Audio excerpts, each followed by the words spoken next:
Hi there, it's Kevin with Roguedeckbuilder.com here with another episode of the Daily Brew. This one is going to be an updated list. I've had a ton of people email me about this, about the Rakdos Devotion deck that I used to run quite religiously back in Theros, and I haven't touched it for quite a while because it just was unwinnable against Mono Blue.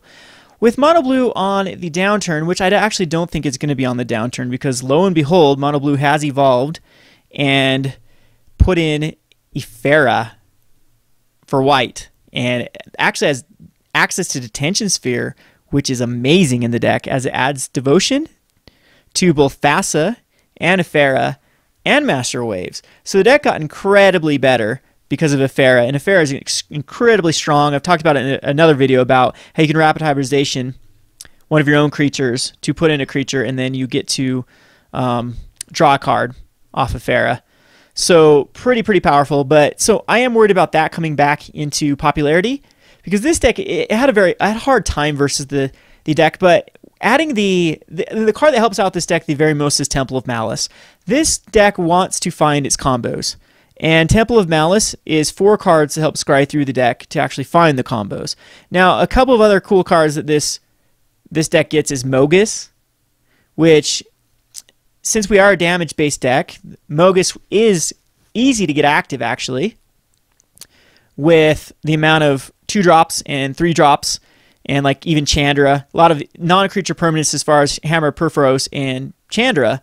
So if you have one of each of those and just one other creature, the Mogus is actually active. So I'm actually going to try one of Rakdos Lord of Riots to see how well he works, because I'm thinking that this deck can really go crazy. It's kind of like another Shrine of Nyx with like Fanatic of Moguses. If you did damage that turn and you cast a Rakdos Lord of Riots, then you can basically cast these Fanatic of Moguses, I'm pretty sure, for pretty much free. And that's another way to combo off. So I'm definitely going to try out this Rakdos Lord of Riots. I have another brew with this deck, with Rakdos Lord of Riots, with 2 of the Minotaurs. I'm just running 8 copies of the Minotaurs. They're the Rage Mongers. Here, I'll show you them. Which is this dude here, which makes all Minotaurs cost 2 less. And also the, what is the other one called? Minotaur. The 5 mana casting cost Minotaur that gives them haste. The Kragma Warcaller. There we go. So the combination between this is if you have Rakdos out and you've done some damage, you can cast. You have to have a Rakdos and a Rage Monger out. You can cast basically the Kragma Warcallers for free, which makes your Minotaurs the following turn pretty lethal. The problem with that is it's not going to. The haste is going to be really hard to utilize unless I play something like Shock or Chandra does a damage to actually make them cost less for then the Rakdos' return to get 1 less per damage they've taken. It's just going to be really hard to kind of get that scenario off where they're actually going to have haste.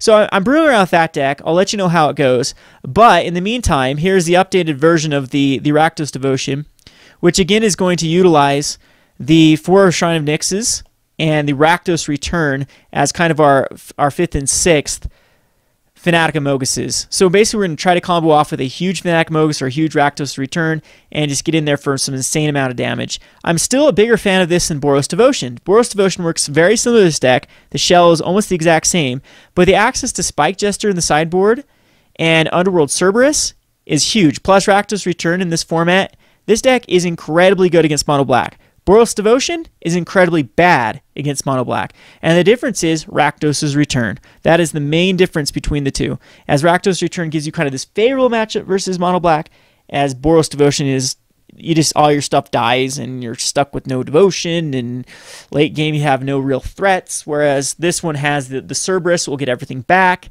or the Rakdos' return that can just be a blowout when your opponent thinks he's getting an advantage off of his Underworld connections, and you just hit them with a huge Rakdos return. So anyway, that's the theory.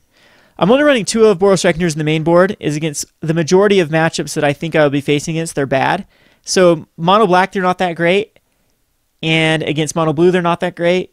And against the Esper Control, they're not very great. Or even Azorius Control, they're not that great. So the only matchup the Boros Reckoner is very good against is either decks that aren't interacting with you, not killing the Boros Reckoner because that's 3 devotion, or the monsters list, which these guys are just a beast. Well, actually, they're a Minotaur, but they're really, really good against that, as they can attack into a Boros Reckoner a lot of times.